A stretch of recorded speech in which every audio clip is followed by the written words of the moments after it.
सबको जय यीशु। चालीसा काल के इस तीर्थ यात्रा में हम हमारे आखिरी दिनों की ओर जा रहे हैं।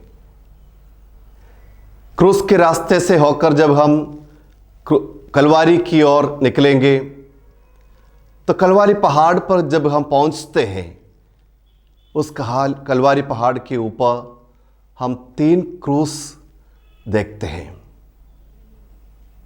जैसे बाइबल में लिखे हैं, 2 डाकुओं के बीच प्रभु यीशु क्रूस में मर गए थे। तीनों क्रूस हमारे लिए कुछ न कुछ बताते हैं। पहले क्रूस की ओर देख लीजिए। क्रूस ऑफ रिबेलियन, बदला लेने का या प्रतिकार करने का एक क्रूस को हम वहां देखते हैं। ए क्रूस ऑफ रिबेलियन। उस डाकू या चोर अपने जीवन में जिस तरीके से कठिन परिस्थितियों से गुजर रहे थे और गुजरते गुजरते उनके जीवन में एक प्रकार का बदला लेने का भाव उनके जीवन में आ जाते हैं।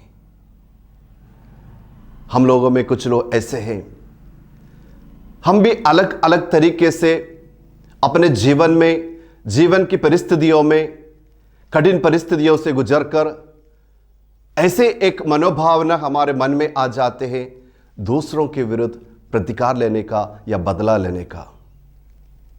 तो कभी कभी हम उस चोर के या डाकू के जैसे हो जाते हैं कि हमारे जीवन में जो यातनाएं, हमारे जीवन में जो क्रूस आते हैं, उससे हम बदला लेने का, हमें मुक्ति ना मिलने का एक जीवन की अवस्था की ओर हमें ले जाते हैं। तो हम दूसरी तरफ देखते हैं, एक दूसरा डाकू या चोर, वो भी उसी प्रकार का परिस्थितियों से गुजरकर वहां पहुंच गए थे। लेकिन जब वो प्रभु यीशु के सामने, प्रभु यीशु से मिले, तो उनके जीवन में बदलाव आने लगे। ए क्रॉस ऑफ रिपेंटेंस, पश्चाताप का, अनुताप करने का। दूसरे तरफ हमने देखे ए क्रॉस ऑफ रिबेलियन, इस तरफ हम देख रहे ए क्रॉस ऑफ रिपेंटेंस। हम हर एक व्यक्ति के जीवन में ये 2 विकल्प ईश्वर छोड़ देते हैं। आप हमारी परिस्थितियों से चाहे कितना भी कठिन क्यों ना हो, हमें या तो प्रतिकार लेने का, बदला लेने का, या दूसरे तरफ पश्चाताप करने का, अनुताप करने का। और बीच में हम देखते हैं प्रभु यीशु को, ए क्रॉस ऑफ रिडेम्पशन, मुक्ति का, रक्षा का क्रूस। पवित्र शुक्रवार के दिन जब हम प्रभु यीशु के क्रूस के सामने खड़े हो जाते हैं, तो हमें अपने आप को जांच करके देखना है कि मेरे जीवन में ऐसे भी बहुत सारे घटनाएं हुए हैं, परिस्थितियों से मैंने गुजर गए हैं।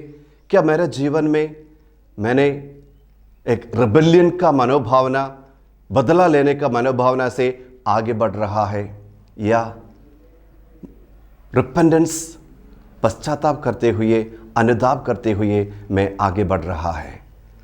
और देख लीजिए, वो जो डाकू, जो चोर पश्चाताप करते हुए आगे बढ़े, तो उनके जीवन में प्रभु यीशु जी उठे। प्रभु यीशु कहा, आज तुम मेरे साथ स्वर्ग राज्य में होगा। क्या हमारे जीवन में भी एक पुनरुत्थान नहीं होना है क्या? क्या हमारे जीवन में भी प्रभु यीशु जी उठना नहीं है क्या? अगर जी उठना है तो हमें भी उस चोर के समान प्रभु यीशु के सामने प्रकाशमान होना है। तभी हमारे लिए एक ईस्टर अनुभव हो सकता है। प्रभु यीशु हमारे जीवन में जी उठेगा। हमारे इस 40 काल की समाप्ति की ओर जब पहुंचते समय हमारा प्रार्थना यही होना है कि हमारे जीवन में भी एक जी उठने का, पुनरुत्थान का अनुभव होना है। आइए हम प्रार्थना करें।